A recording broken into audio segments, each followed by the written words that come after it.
Hey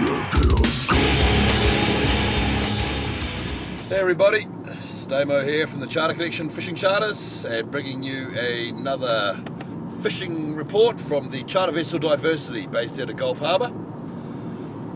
Been a bit of a slow week, to be honest. We've had quite a bit of onshore breeze and there's quite a bit of sea running. That certainly picked up on the Saturday afternoon last week, and all this week has been basically onshore, and even now, just as we're driving out off the coast, I can see it's about 25 knots of east or northeast there.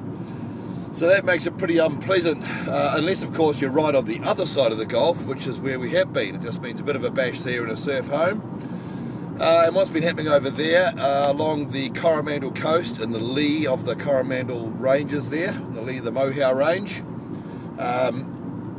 the conditions have been pretty good. There's normally about a metre of sea or chop or slop or something to deal with over there, but overall it's pretty good. The closer you get to the land, of course, the better it gets. But we're not finding a hell of a lot of enclosed there except small snapper. By small I mean sort of under 40 odd centimetres, 45 centimetres, they're the small ones.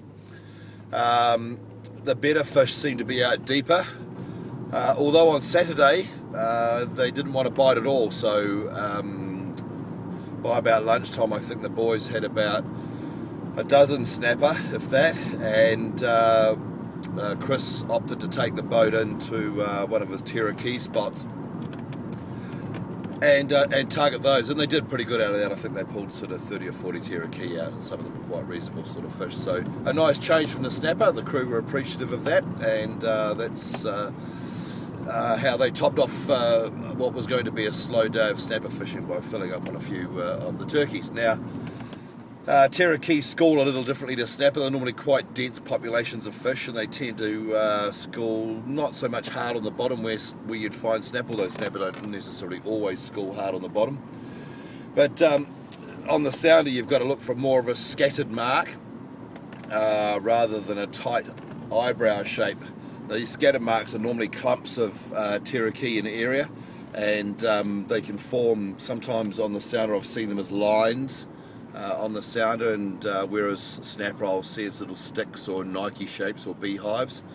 They'll either be in lines or they'll be in very tight little clusters with no particular shape at all, and that's what they were on Saturday, so I'm told. So that's always interesting. Now, what was catching all these wonderful little tasty morsels called Terahiki was flasher rigs, green flasher rigs with a little strip of mullet bait on. That seemed to be the most irresistible thing that they could put in their mouths, and once the crew got onto that, they were away. Terahiki are also well known for taking squid, small strips, and also for shellfish. They're particularly fond of shellfish and crab and things like that. So just because things have gone a bit quiet on the snapper, just for that particular phase there, doesn't necessarily mean that it's all over Red Rover. You can go and target something else, especially when you're in a location like Coromandel and Great Barrier. So there are lots of different things to go and target as well. So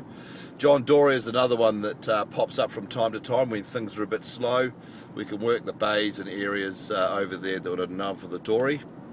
And in fact, even out deeper in that Colville Channel and in between sort of the Broken Islands and the Colville Channel, Channel Island area, out off Whangaparapara and a little south of there, out off Blind Bay, is quite good John Dory fishing, so you can actually go and do that to turn a slow day into a better day. Anyway, there are some changes coming up with this report. We're going to have a partner on board, and that partner is going to be sharing with you guys some upcoming deals and some other pieces of information that you'll find useful and helpful, and will save you a bit more coin. And the other thing that's going to be happening is we're going to be embarking on some product testings. Now, we've been approached to do this, and one of the things about us testing product is that when we do sort of 275 trips to 300 trips a year, it gives us plenty of time to try and wreck new gear. Anyway, we'll keep you up to speed with that. Keep your powder dry, your wheels oiled and your hand on your tram ticket. It's going to be another blustery little phase of weather this week, all the way through to Saturday and Sunday. They're looking like they're going to calm down. It's looking like we're going to get back out fishing. Make sure you hook up with us on Facebook at Diversity-Fishing and keep up with all what's going on with us. And you may also win a free fishing trip just by going there, liking the page and keeping an eye out for your photo if you're part of the Lucky Angler program that we've got going on. You can also catch us at www.charterconnection.co.nz. Stay safe out there.